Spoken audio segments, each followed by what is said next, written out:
I'm at a trade show in Chicago and something caught my eye here. It is a 1973 Plymouth Barracuda. This is the owner right here. Jason, you're the owner of Vandergraaf, correct? No, just the car. Oh, just the car. Okay, my apology. Oh, tell me about the car. So it's a 73 Barracuda. 73 Barracuda. It's a new stamping, however. Okay. Built completely custom from the ground up, with all Viper running gear. Okay. It's all out of 2005 Dodge Viper. So let's take a look at the interior here, just because I thought it was immaculate. This white interior. Do you know what the color of the car is? Is it Hemi? No, it's not Hemi. Plum Crazy. Is it Plum Crazy? Plum Crazy. Yeah. Okay. And it's got a 6-speed in there, then, correct? 6-speed Hurst shifter. Yeah. Yeah. Got the pistol grip shifter, custom gauges I saw. And you were telling me that you acquired this car and someone had already done the work, the majority of the work to it. Yeah, it was obviously a project car, and they just quit by the end.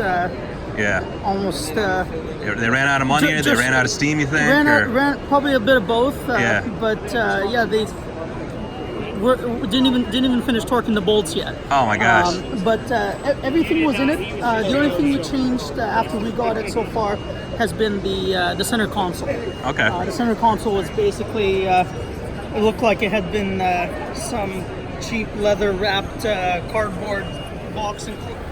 So that's an original console piece there. Yeah. Okay, so let's take a look under the hood then. I want to see that Viper V10 engine.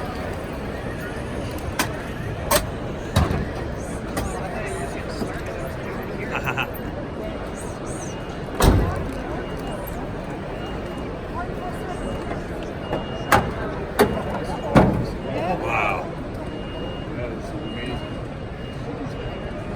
So, is this out of a Gen 3 Viper, I think? Then? That's a Gen 3, yeah. Gen 3. And it makes, I know these only make, they make 505 horsepower stock, but I saw yesterday that this one's making 800 horsepower. Yeah, they claim. We haven't verified that yet, but the owner claimed that they had the engine tuned and dynoed. Yeah. Okay. So that would be at the crank. So I'd imagine it probably has like a custom camshaft in it and ported cylinder heads. I see custom headers on it right now that look really nice. Love the twin intakes. Have you ever taken this car anywhere else other than this show? Yeah, the last show was at IPPE. It's a poultry show in Atlanta. Gotcha. Okay. There's another show in Chicago here. It's just a car show. It's called McCacken. That stands for the Muscle Car and Corvette Nationals. Oh, very cool. Have you ever heard of that one? No, I have not. Okay.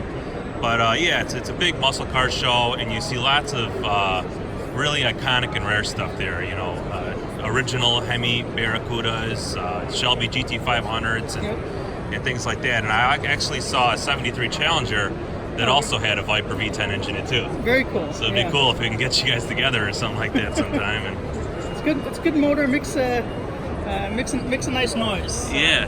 So it's odd. It's odd hearing the V10 noise out of the back of the CUDA. I bet. Yeah. So I don't know. How well do you know your Mopars? Because I think by 1973, you couldn't get any of the good engines. You couldn't get the Hemi or the 440 or probably even the 383. It was just the 318 or 340. Yeah, they had already started kind of curbing the emissions. And the oil embargo and everything. Yeah. Exactly. Yeah. So this was pretty much the end of the heyday, right? Yeah. Because I think this is just awesome, everything about it. But I know there's some people looking at this that think it's, maybe it's been molested or something like that. But I don't think so. We don't like garage cleans. All of our collections like this. You gotta drive it. Yeah. You gotta drive it, and the reliability of an engine like that is good. And we like to build cars to independent rear suspension and coilovers and everything because it's more drivable, it's safer. Yeah. And you can track them. Does this car have independent suspension, independent rear? This one's solid rear axle. But like an odd car that we do have with IRS is the Shelby Cobra. Right. Which is it's a super performance chassis. Yeah. So it's a rectangular steel tube chassis on like the round tube design of the continuation series. So, you know, a little less authentic. Endorsed by Carroll Shelby nonetheless, but it's a much better handling car. Yeah, yeah. Anything else you could tell me about this car that's unique or been done to it? Nothing yet. We haven't really put our The tires or something. Put our Canaris touch on it yet. Yeah, we like the white lettering. Yeah, it's got a good pro touring look to it. Yeah, you know, exactly. with the slotted and disc brakes. White side out. Yeah, no, we're looking forward to getting on the road. We're from Ontario, so yeah, the weather's just turning now. Yeah, it's a lot colder up north there than in Chicago here.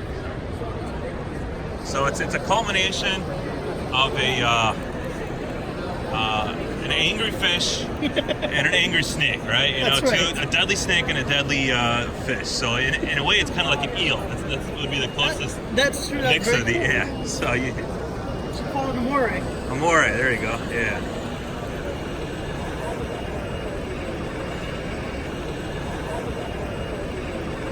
So we learned about the car. Why don't you tell us a little about what your company does? Yeah, so we're Van de Graaff Drum Motors, and we manufacture motorized pulleys for the belt conveyor industry. Okay. We have plants in Shelby Township, Michigan, Brampton, Ontario, and Volendorf, Netherlands, and we specialize in making high efficiencies and sanitary conveyor drives. Okay. Let's take a look at a few of them, can we? Yeah, absolutely. All right.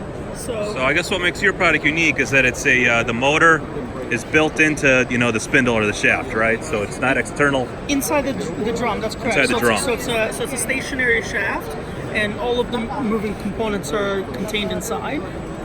That's your electric motor as well as your gearbox, and then that also gives us the flexibility to mill the profile for modular belting solutions directly into the shell. Yeah. And then we do everything from fractional horsepower to 500 horsepower. As you can see. Yeah, that's got to be one of the biggest motors I've ever seen in my life. Let's take a look at that thing. It's got as much horsepower as the car does. Yeah, that's right. That's almost there. Yeah.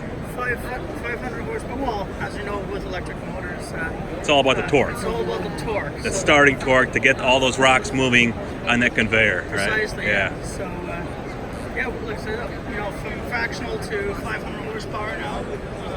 We do for the mining and aggregate industries, but we're all over in material handling, food and beverage, postal, parcel. Yeah. Okay. So we're also very unique because we do our own design and manufacture all the components in-house. We design and manufacture the electric motors specifically for our drum motors for the conveying applications. Okay. So you make the rotors yourself. You guys wind these motors. We wind the motors ourselves. Yeah. And then what about the gearboxes that's in here? This is a planetary gearbox in this one. Yep.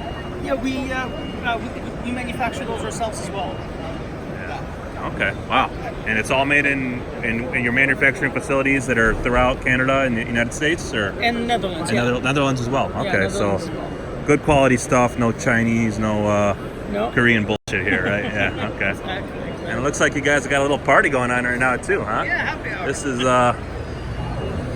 This is where you want to be. ProMat Trade Show 2019. Thanks again, Jason. You're very welcome. Yeah.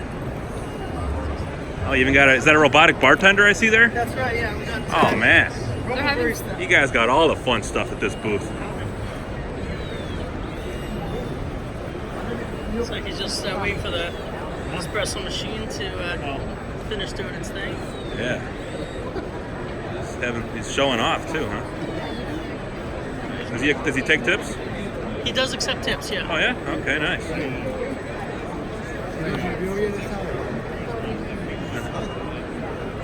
Okay, thanks again, Jason. You're very welcome.